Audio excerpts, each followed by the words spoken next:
Actors spend years trying to understand who makes the decision. Is it the casting director, the showrunner, the network? Today, we're talking to someone who has sat in all of those rooms and, in many cases, ran them. I'm Rosen, and this is Casting Confidential. Welcome to Season 4 of Casting Confidential. This season arrives at a pivotal moment. Casting is now formally recognized by both the Academy Awards and the Critics' Choice Awards. Across the season, I'm joined by actors shaping today's film and television landscape, award-recognized casting directors, and industry leaders to break down how casting actually works, who gets in the room, how decisions are made, and what moves careers forward. No mythology, no guesswork, just honest conversations about the process. And if you want deeper access to this work, bonus episodes, extended conversations, and live discussions, you can join the Casting Confidential community on Patreon. This is Casting Confidential. Actors, you need to rehearse or record a self-tape, but you don't always have somebody around to read with. Well, I think I found a solution for you. It's called the Raffi app. Raffi is an app that scans your sides and lets you rehearse with realistic reader voices. There are over 60 of them, so you can run scenes on your own anytime. It also has an optional teleprompter built in, works in multiple languages, includes a web version, and even has its own script library called Playhouse, where you can practice scenes and showcase your work on social media. Whether you're rehearsing, memorizing, or recording a self-tape, Raffi gives you control over your process without having to wait for anyone else. Check it out at raffi.app. That's RAFY.app. And make sure you use the special code confidential15 to get 15% off. That's confidential15. I'll drop that code in the show notes. Let's go.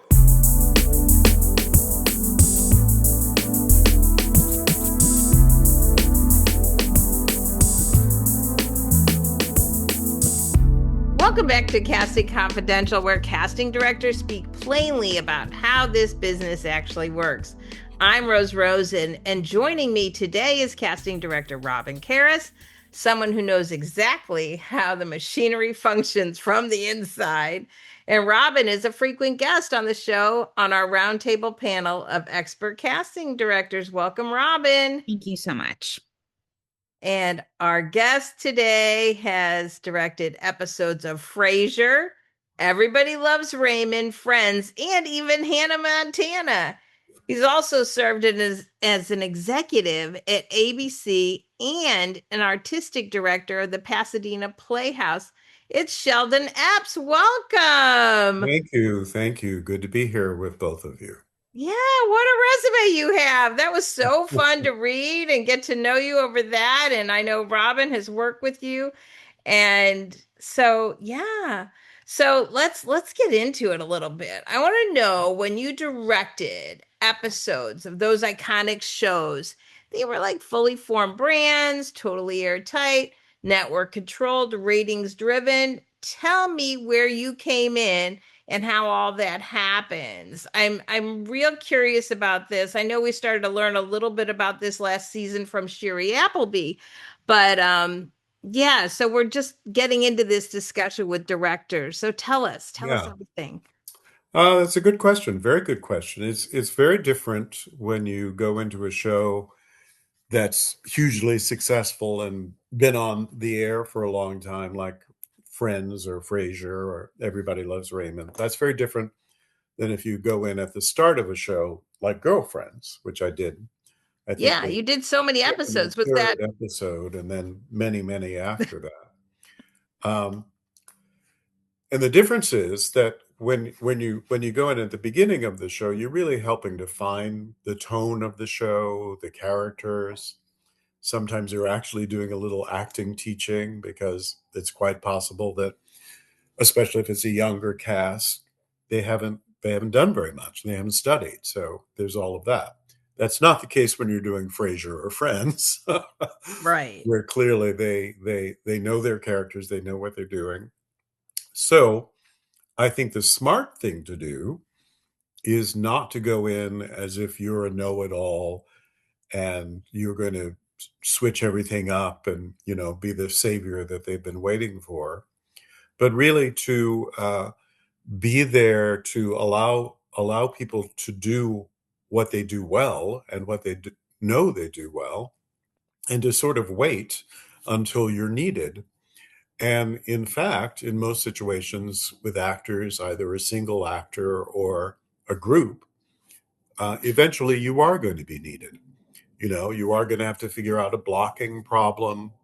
How are all six of these people going to talk at the same time? Or how are all six of them going to get on and off the stage quickly and efficiently?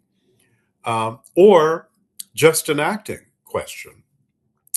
Once they know you actually know something about acting, which many Right. television directors don't actually, because they've come up through other routes as editors or ADs or producers or whatever.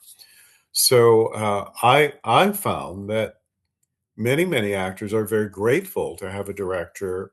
Sometimes it's an actor like Sherry, someone who actually understands the language of an actor. I'll tell you a funny story about Frances Conroy. You know Frances Conroy, wonderful, wonderful actress. Um, was on many series and did a lot of theater as well. Well, she was a guest star on a show that I did, and the executive producer is actually not supposed to talk to the actors, but they do. He came up to her and he went into his flurry of explanation and talked and talked and talked for a long time. And I could see that Frances was very confused by this verbiage. And so I said to her, Frances, I think all he's trying to say to you is that you're using this line to punish him for what he just did to you. So that's your action, to punish him. And Frances Conroy went, oh, oh, you're a director. Right, right. It's pretty funny. Go ahead, Yeah, Rob. yeah. So it's just that, we understand the language, especially when you have a background in the theater, I think.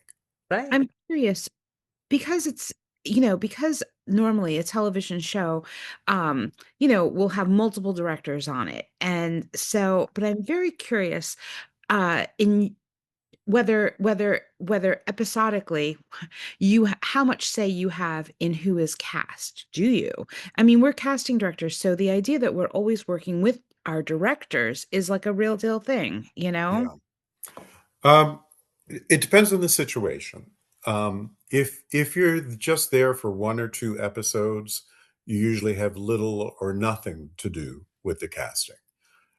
If you become a regular director, as I was on Frasier and also on Girlfriends, where you're doing multiple episodes, and specifically if they're going to cast a part that's going to recur, you know, um, let's say the mother of one of the girls or a boyfriend or whatever, and they know that that character is going to be on the show for 5, 6, 7, 8 episodes, then they usually do ask you to come in and see auditions or look at tapes or whatever.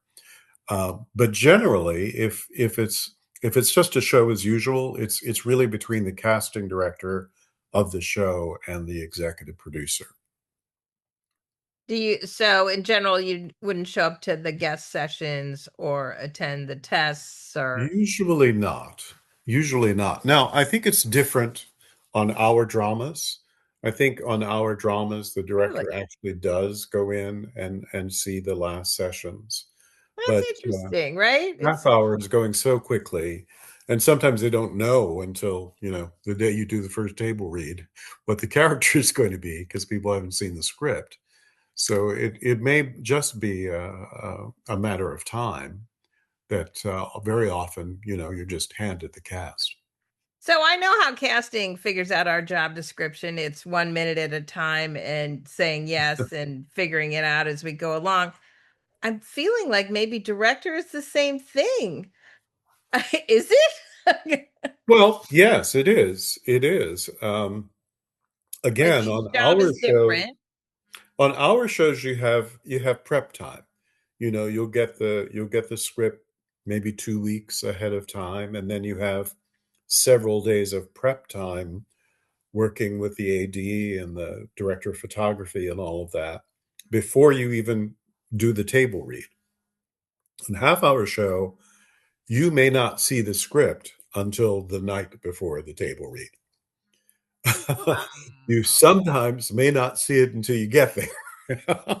If you're very, very far behind. I have had that happen, not too often. But generally speaking, you certainly don't see it until 1 or 2 days before the table read, and then it changes every day. You read it that day, and it can be, rewritten a little, or it can be rewritten a lot by the time you come in the next day. So you gotta get in there that day and figure it out as you're doing it, as you're working on it, because if you don't see it until 8:30 in the morning and your call is 10, you haven't really had a chance to figure anything out until you get there. No Now kidding.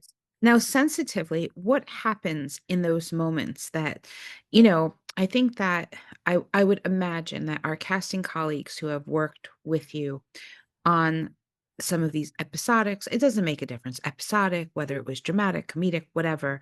Yeah, But, there may be those moments that you don't agree with the casting choice and it really doesn't fit what you thought the vibe would be. And I'm curious how you handle that because obviously there has to be a little bit of grace. They, yeah, the actor doesn't realize that they are not the one, and or maybe right, they do, right, and you just sort of have to say, okay, how am I going to make it work? And I'm curious right. how that happens. Like how you handle that. Yeah. Well, first of all, you can, and you're wise to always express an opinion. If you think someone is not, it's not that they're good or bad, but just that they haven't been cast well, shall we Yeah. say. So you feel empowered to voice your opinion and I do now. Yes. I okay. can't But say that I did. back then, Maybe not back then, but I do now, because yeah, because I yeah. wanna be on record that if we can't get this to work, I wanna be able to say, "I told you so." Yeah. Do You you know? think it actually helps your work credibility to say, Yes, well, I And it, do. I and do because it means I have never mind. discretion and taste, Yeah. and do you and think and there be generally speaking, if I bring it up, the producers generally will agree. that's Now, if great. they don't agree, then in that case, I have to say, okay, what is it? What is it that you're looking for? What is it that you want out of this person so that I'm clear on what we're trying to get to? And then it's my responsibility, like that story that I just told you, to put it in an actor's language to give them useful tools to get to what they're looking for. I've also gone the other way. I've also had table reads where the producers have said, "Oh, this person's all wrong. They're never going to get there. Let's fire them." And I've also said, "Well, wait a minute. Just give me a rehearsal day or two. Give me some time, and I think I can get them there." So, it can go that way also. So how often does this happen where they're hired, they come to the table read, and then Not often. we're Not fired? often. No. Not too much. Number one, your compatriots are good, Thank and God. casting directors do a good job. The other thing is that it's costly. It's costly in It is. time and money because if somebody's booked, you got to pay them. Gotta pay So 'em. you're doing a double salary. So for the most part, the right people end up at the table. And if they're not quite right, you make the adjustments to help them do what they need to do. So I've had very few times where in the middle of an episode we've actually replaced somebody. Mhm. Out of all the episodes I've done, I think that's happened less than 5 times. That's Wow. amazing. Yeah. Well, I mean, in the middle of an episode is quite different than the table read also, right? Now I will say this: I have had this experience on long running shows. I have had an experience where, let's say, an actor came in to play a boyfriend or a husband, even. and they're not a series regular, but they're a recurring guest star. So they've been on the show 5 or 6 times over the course of the season. I have had the situation where in the next season, that same husband is a different actor. Oh, yes. Oh, yeah. Yeah. Where That was so once, famous with Darren on Bewitched, but yes, exactly, exactly. they For never whatever talked about reason, sometimes it's conflicts, but sometimes it's just we're not really so crazy about this guy. Let's find a new husband, and they do, and they don't really explain it. It's just a different actor. I mean, they're actors. I think behind that. I Yeah. think years ago, my mom and I were watching a soap opera, and one of the actors was changed out, and it was a son role, and they aged him up and everything. And the line was, "You've," and these were cheeky writers, and they wrote, "You've changed so much." See? Yeah, yeah, But that's a perfect line for that yeah. type of show. It's like, all right, Yeah. whatever, You let's must move have had on. a bad week. You look so much older this week. I Right. mean, Samantha never discussed it about Darren.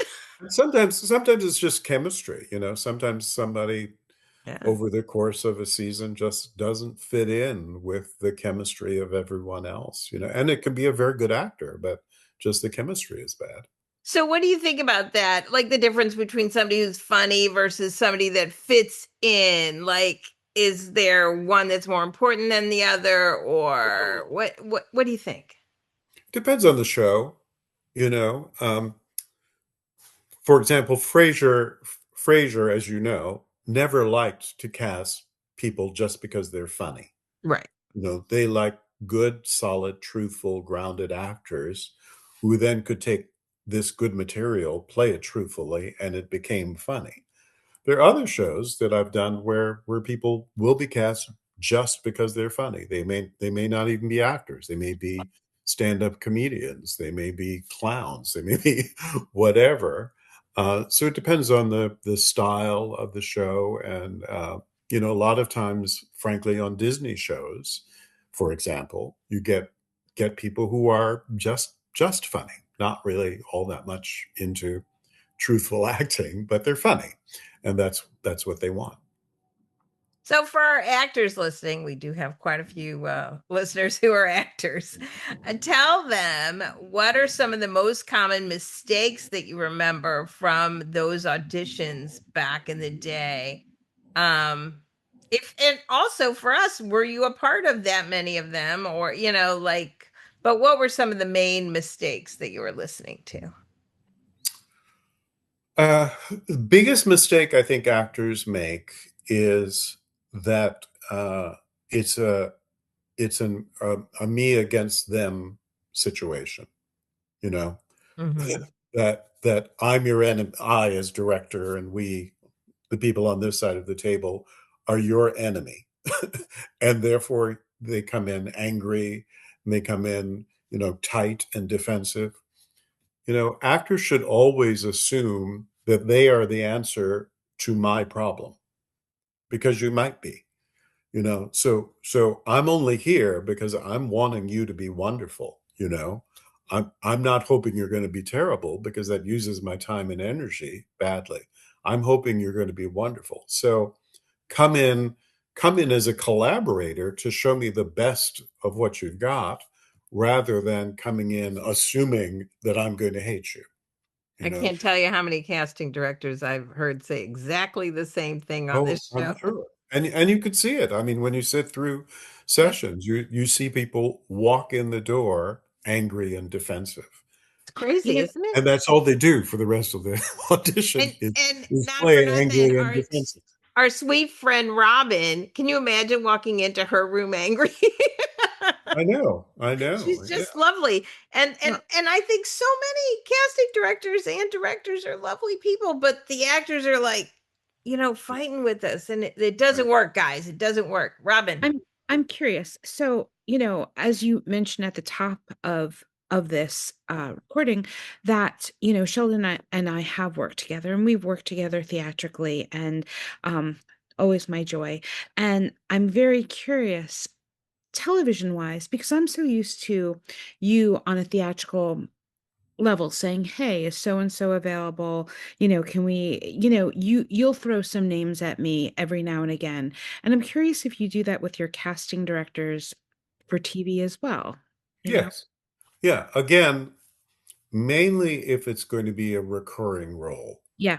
Going to be a new character, for example, who's going to be on every episode, or a new character who's going to be on several episodes. So they may not have the script yet, but they'll say, it's a woman of a certain age. She's stylish. She's elegant. She's high class. Blah blah blah. And in that case, I'll say, oh, we should see blah blah blah, or I love blah blah blah. Bring them in for it. So yes, that does happen. Mm. That does happen. Rose, I wanted to get back to your question. The other big mistake I think actors make is don't try to second guess what I think or what I'm after. Just show me the best of what you think, show me the best of what you think this character is and how this scene should be played. Because you might play it better than what I'm thinking. You might do something that I haven't thought of. So rather than sitting out the hallways trying to think, oh, he's looking for this, don't do that, because you can never know that. Just do what you think is the best of the material. Ooh, that's the good one. I'll make sure they clip that for socials. Yeah. It's And I think too, But that's it. we've had so many dialogues about this, and we always hope that the actor comes in with a real distinct idea of who the character should be, what the world is that they're Yeah. entering. And if it's something that, the great thing is that once you're on a set or on a stage, it all changes anyway, Right. but but as long as you have that clear idea of the world you're creating, beautiful. Now, if it's completely different but brilliant, then that again is something that you could work with. That's Right. possibility. Right. It's And notable. yeah, I've had that situation, particularly in the theater, where I had a certain idea of what I was looking for, even who I was looking for, or a type that I was looking for. And someone's come in and done something that is completely different than what I had in mind. And I've hired that person because I think frankly, I think their idea of Right. this character and how to play this, how to deal with this material is superior to what I was thinking. So Mhm. great. I can't Wonderful. tell you how many times that's happened to me as well. It's just Yeah. like, what? That's so interesting. I hadn't thought about that. Exactly, Yeah, exactly. No, those are special moments for they those of really are. us who are, They as I really said, are. waiting for you, the actor, to be the answer to my problem. This is, I mean, and actors, I hope you really hear this, because this is gold. This is what you need to know about your profession when you're coming in and you're doing your auditions for us. We're open to what you're bringing, and just bring your open heart Yes, and right. what you have in your mind, and that could be great. It also could be weird. Could be. Yes. Yeah, Yeah, that could be. either way, you're taking a chance either way. But Yeah. do it. Go for it. Go Yes, for broke. yes. And within what we're asking. Also, don't, give me I've had people read, particularly in these self tapes, a whole different script. Like, give Oh, me Shakespeare, but I'm just giving you a little two-line commercial, set in oh. 2026. I'm like, what's Well, happening? that's not such a good idea. No, it's not a good idea. Follow Yeah, the directions. right, yeah. But, I had someone say to me about auditions. I don't know if it was an acting teacher who said this years back or somewhere along the line. Someone said, when you walk into the audition room, don't leave yourself in the hallway. And I think that's great advice. You want I to bring like that. the fullness of whoever you are and whoever you are that day into the room with you to, as you just said, Yeah, to share that with me. And yeah, it should be about an opportunity, number one, to get to do what you do, right, and have the joy of getting to do what you do for a while, and to show me what kind of collaborator you're going to be right, as we go into the process. right. Because we're going to have to be in the room together, particularly if it's theater. But even if it's a television show, we're going to have to be either in the room or on that stage together for a while. So I want to know that it's going to be a pleasant experience. Right, right. Yeah, today we talk a lot about authenticity and that. Yes. Yeah. We That's another way of saying bring yourself Same into the thing. room with you. Same Yeah. thing. Yeah. And I think that for the folks who are viewing this, very often we've talked about the idea of the casting directors being the ones who, let's say, fight for the person in the room. And I'm very curious from a director's standpoint, how you view that. Like, because I feel like as long as you have a say in who is performing, whether on screen or on stage, I'm curious, where when you feel like your fight needs to come in. I've certainly been swayed by casting directors, absolutely. Or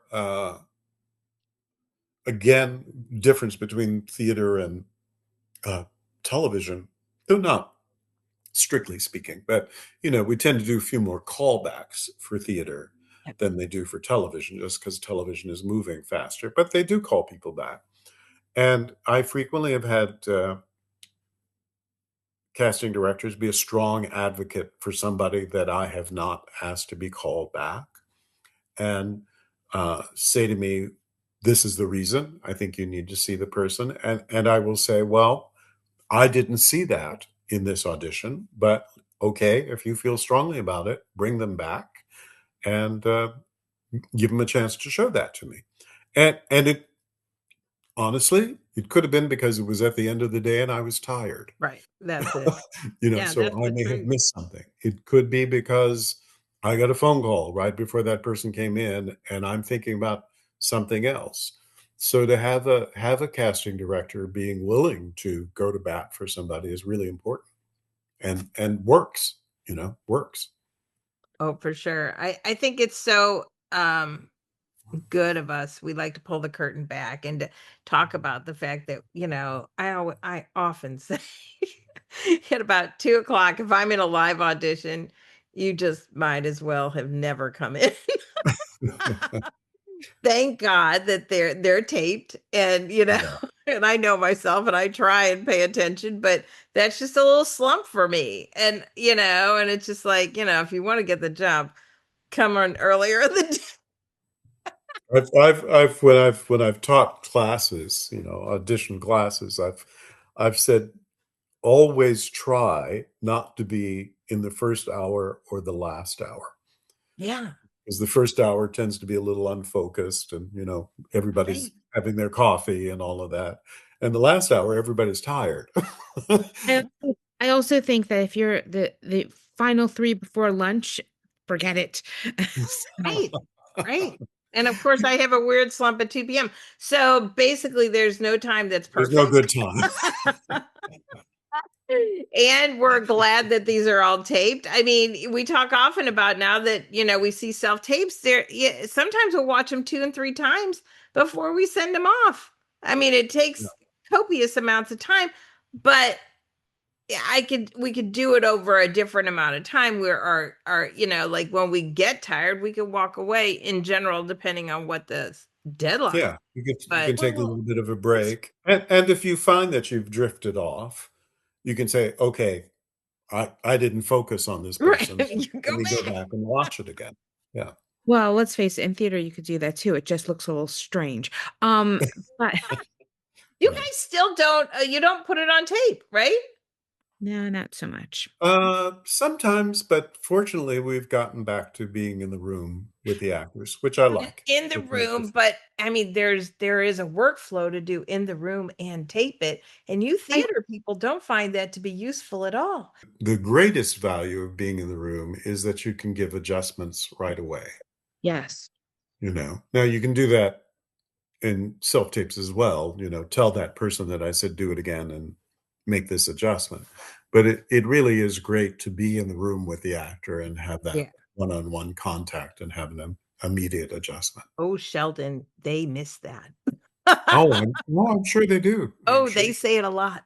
Yeah, I've heard that from many Yeah, actors. and what I say, and is listen, you can do it as many times as you want. You could bring whoever, whatever that character is that you have in your head, you could be strong with that because you don't have, our eyes looking back at you saying very judgmental thing.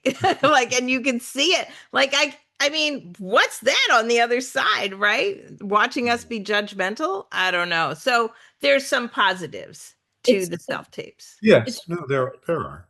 It's also very interesting because in this age of Zoom, right? So even if you were to have a Zoom audition or callback of some kind, it's this thing of like the actor still doesn't always know how to act in the box. They can figure out how to tape themselves, but the idea of like, oh my God, my clothing, it's right behind me, you know. So Right.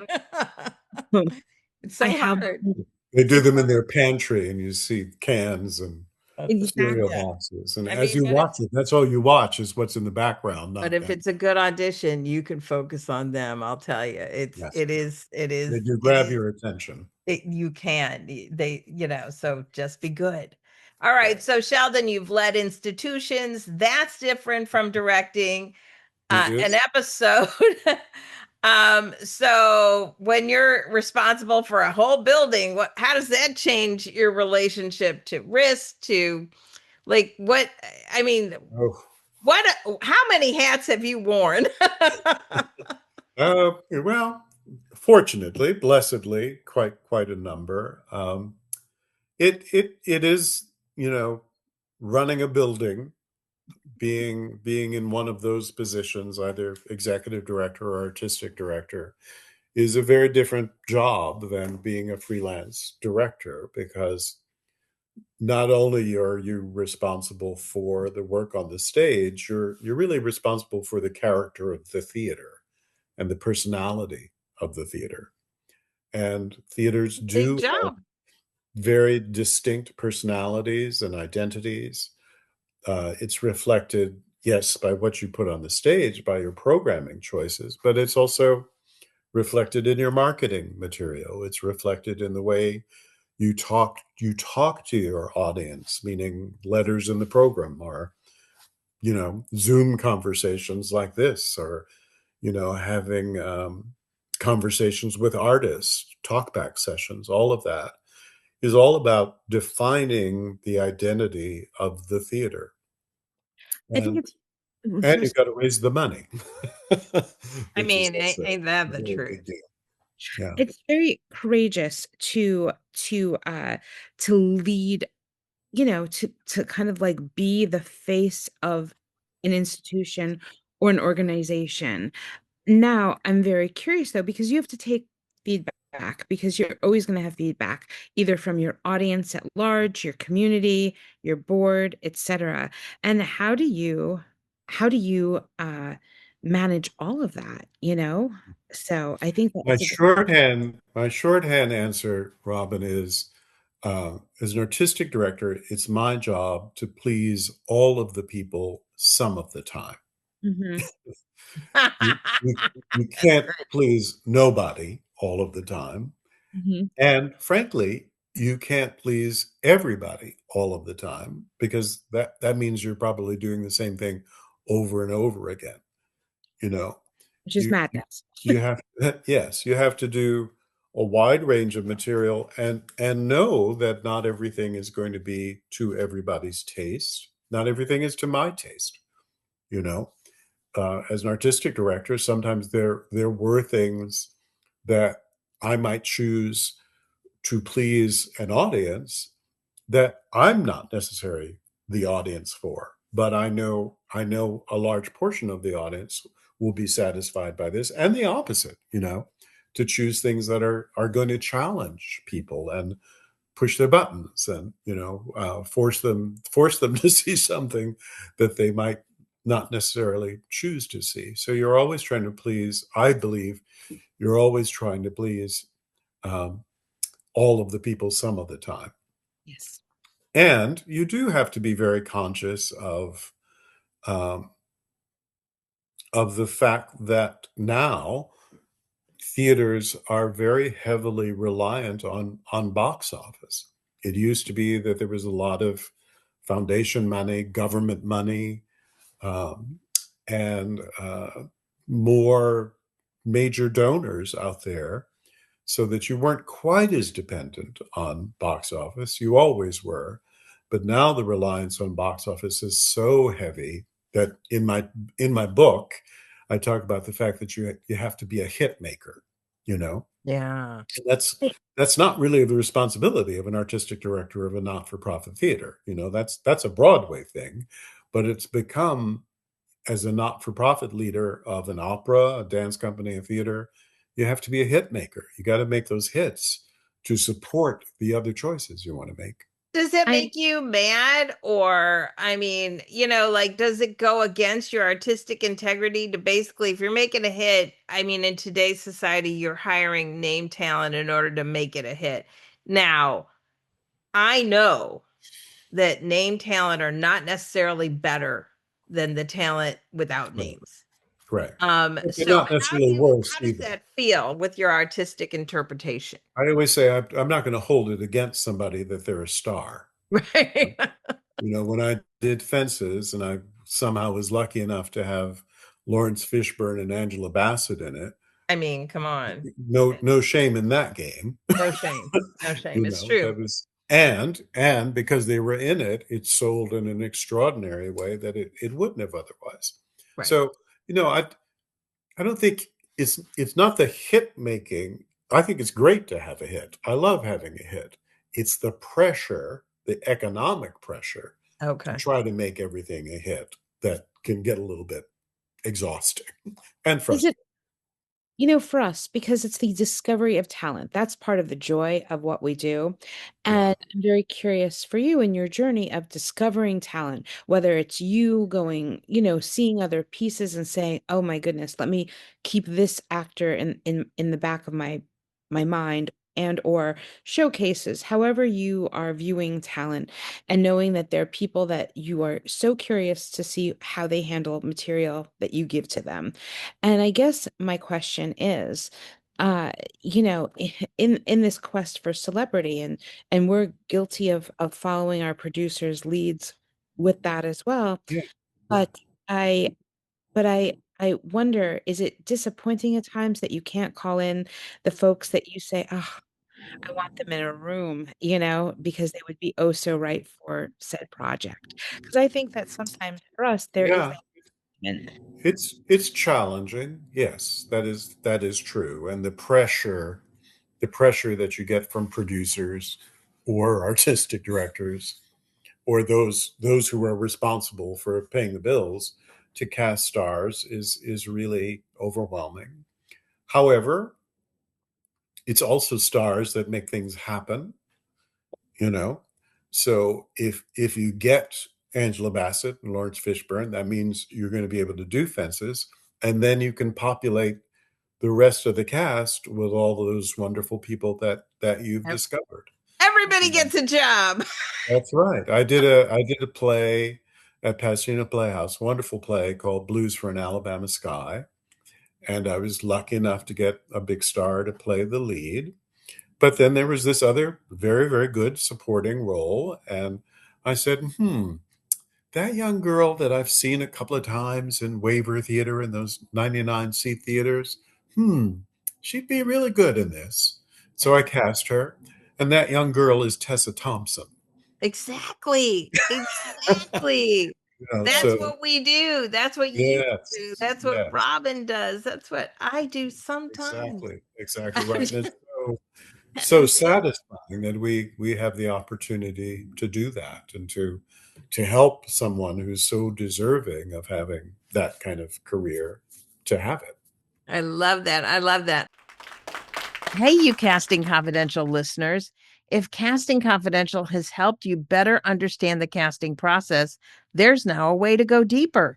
On Patreon, we're sharing bonus episodes, extended conversations, and live Q&As built specifically for actors who want real clarity, not industry noise. You can join the Casting Confidential community at patreon.com/castingconfidential. We'd love to see you there.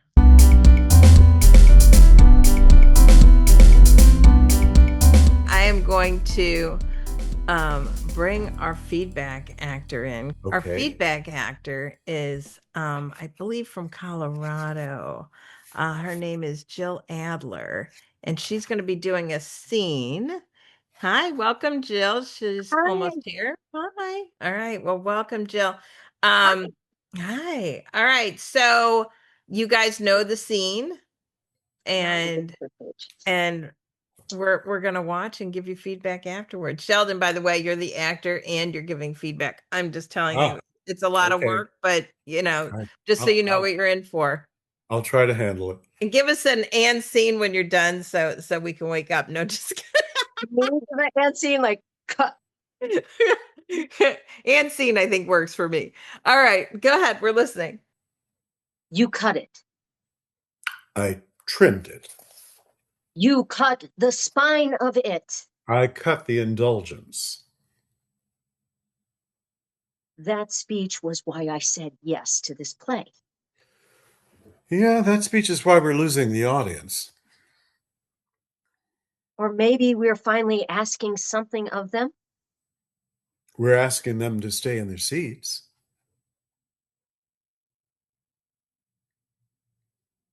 You told me this season was about courage. Courage and stewardship are not opposites. No. But comfort and stewardship, maybe. You think I'm afraid?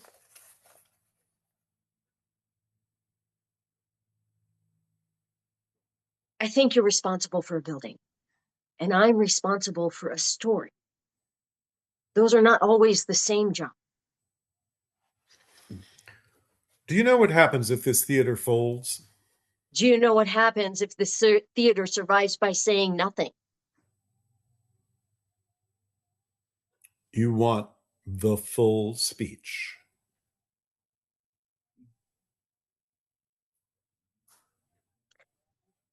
I want the audience to feel why it matters.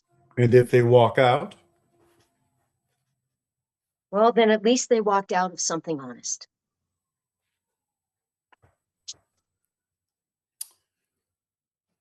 places, Uh, scene. Scene. All right. So first instincts, Robin. What do you think? Um, Jill, some questions for you. How Yeah, passionate is she? Like what is her end game? her end game is to put the speech back in. Okay. I would prefer, Yeah, if I had others, I would prefer to see really, like, I think that there are moments where a scene kind of like it's this, but it's vocally this. You know what I mean? And I would be curious, like, where her real opinions are with this, because you're okay, really challenging the other character, with your thoughts. And so I would really push back. I would give him something to reckon with. okay, Love that. Good note. okay. Sheldon, notes? Yeah, I would absolutely agree with that, Robin. I would. Another way to say that is heat it up, make the stakes higher, and therefore heat it up. I would also say, either auditioning this scene or directing it. I would say, um, don't take it as your first line being the start of the argument. It gives it a greater attack and force if the argument has already been going on and we're cutting into the middle of it, so that you're pretty revved up even with your first line. You don't have Okay. to work up to it as the scene goes on. You're already there, and then you build on that. Gotcha. I will say I would be curious how it how you take to it if you were standing as opposed to sitting, only because we get you from a little bit far away, and I know that that's simply, I mean, at least Okay. then we get you a little bit closer to camera, you Yeah. know? Basically, in Okay. the Zoom, all we want is this. We don't tend to want the whole They shebang. can come even closer. That's even Great. better. Yeah, that's Here, more I'll just do intimate for this. us. There we go. I Yeah. just move this one there. There we go. Good. Good. That's Better. perfect. Yeah. Yeah. I Okay. mean, I agree with all of them. Raise the stakes, make it more Okay. intense, and make it real specific. And the great thing is based on what Sheldon said, because you're not it's not the start of the argument. You are in a discussion. The idea that you're standing, remember what that energy is. Yeah, You know, Yeah. that's good. Ground that. All right, go again. Okay. You cut it. I trimmed it. You cut the spine of it. I cut the indulgence. That speech was why I said yes to this play. That speech is why we're losing the audience. Or maybe we were finally asking something of them. We are asking them to stay in their seats. You told me that this season was about courage. Courage and stewardship are not opposites. No, but comfort and stewardship might be. Oh, you think I'm afraid? I think you're responsible for a building, and I am responsible for a story. Those two are not always the same job. Do you know what happens if this theater folds? Do you know what happens if this theater survives by saying nothing? So you want the full speech. I want the audience to feel why it matters. And if they walk out? Well, then at least they walked out on something honest. Places. Wow. Wow. I was watching Robin's face a lot during that, and she was just so happy with the improvement. I could talk to Yeah, you, great Robin. adjustment, Jill. Great Yeah. adjustment. That was a great adjustment, Jill. Thank And you. can I say just Yeah. to everybody watching, that's what you want to see in an audition. yeah. That That's it. somebody hears your notes and makes the adjustment. The worst thing to do is to talk, talk, talk, and then it comes out exactly the same way. And Your approach was completely different. It was energized, it was alive, it was fiery. You scared me a couple of times. Perfect. Thank you. and Jill, the part where you got a little bit quieter at the end of the scene, that's you. That's you. And that's and Perfect. because you had so much vim and fire in the beginning, it made that ending of love and passion lovely. Just lovely. Really, really quite something. And I Lovely. would say, and I think we would all agree, the way you start a scene is so important because it's very easy for us to check out, Yeah. but when you start with that kind of attack, then I lean forward and I say, oh, I better Yeah. watch the rest of this. Was How very different. how And was that's all we want. Difference. how was it for you though? Did you feel differently too? Oh yeah. I love direction. I can like if I actually had an audition once where they were just playing with they just started to have fun with me like do it this way and Yeah, do we it this do way. I'm that. like, okay. Because it's just fun to put on that hat. It's still me. I can be passionate. I can be holding it back, and so it's fun to try it out different ways and to see what resonates. And sometimes when you do a self tape you only get one shot, so Right. so yeah, it's kind of hard to know that's the one that and I like working with coaches a lot because then you can kind of like finesse it. You done But good. That was great. thank you. Loved it. Loved I it. appreciate it. It's so fun. I love getting the direct feedback too and playing with you guys, so thank you. Welcome. Sheldon, And before we close, I'd love to hear your advice to anybody in the industry, be it actors, directors, producers. What kind of advice can you give them to tell them to get them to have the longevity that you've had? well, it's something I frequently say on opening nights, actually. The last three things I say is be bold, be brave, and be brilliant. I think that takes you a long way, you know. Boldness, what we do, creating art takes real courage. So if you're gonna choose to do it at all, be bold, be brave, you know. Don't be afraid to show us the best of who you are. You know, nobody likes watching art. Nobody likes small little jumps. We like to see things soar and to fly.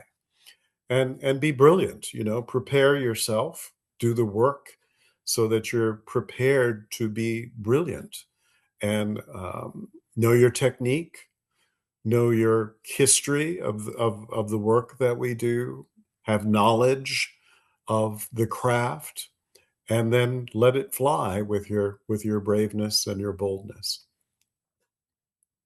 Perfect. Well, Jill, thank you for coming on and reading with Thank you, Sheldon Jill. Absolutely. and being a Thanks part for of our having little me. experiment. And Sheldon and Robin, thank you both for your clarity and the candor that you brought today. And if you want more insider conversations about how decisions are made, join us on Patreon at patreon.com/casting confidential. You can follow us on socials at Casting Confidential, at Rosen Casting. Robin is at Robin Carus Casting. Sheldon, do you have an Instagram or a Facebook? I'm actually at Robin Carus. Sorry. Sorry, it is at Robin Carus, but that'll be in the show notes. Sheldon, Yes, I am on Instagram. what You is find- the handle? Do you know? I think it's Sheldon underscore L underscore Epps. Okay, but we will put that in the show notes so you Okay. guys can get that. You know, you can get with Sheldon. Anyway, casting isn't magic, it's structure, taste, and hierarchy. I'm Rosen. This has been Casting Confidential. Thanks for joining us. Thank you. Well, that's it for this episode of Casting Confidential. If you want to go deeper, you can now join us on Patreon, where we're sharing bonus episodes, extended conversations, and live Q&As designed specifically for actors navigating the casting process. You'll find all the details at patreon.com/casting confidential. If you enjoy the show, please don't forget to subscribe, rate, and review. Honestly, it helps so much. And for episodes, resources, and updates, visit castingconfidential.com. I'm Rosen. Thanks for listening. See you next week. One of the greatest podcasts in television and film with Rosen CSA and all the friends. Bringing you Casting Confidential. Casting, that's essential. Casting, so eventful. Kind of tune in to close friends, chilling with Rose. We call it Casting Confidential. Get a notepad ready, grab a pen and pencil. For magic to jot down, tell a friend too. A wonderful podcast in TV and film, we call it Casting Confidential. Let's go.